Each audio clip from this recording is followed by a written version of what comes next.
এই ছেলেটি আসতেই সে বলে আপনি কি ধরনের চুল কাটতে চান, এই বলে সে কোনো স্টাইলের কত দাম বলতে থাকে। ছেলেটি বলে আমি আপনাদের প্রচারের নোটিশ দেখে আসলাম। লোকটি বলে এটা তো সবাচাইতে কম দামি নিম্নমানের। ছেলেটি বলে সমস্যা নেই, আমি ওটাই করতে চাই।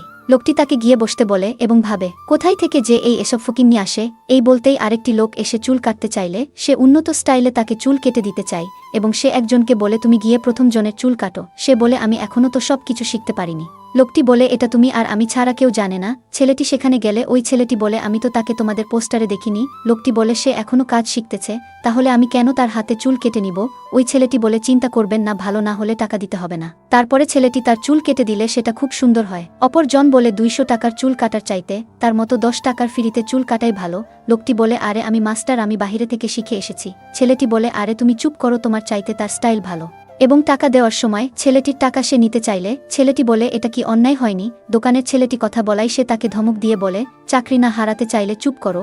তখন ওই ছেলেটি বলে তার সাথে খারাপ আচরণ করলে তোমার ম্যানেজারকে বলতে বাধ্য হব যে তোমরা মিথ্যা প্রচার করো এবং তুমি সবার সাথে অন্যায় করো। লোকটি তখন তার কাছে ক্ষমা চায়।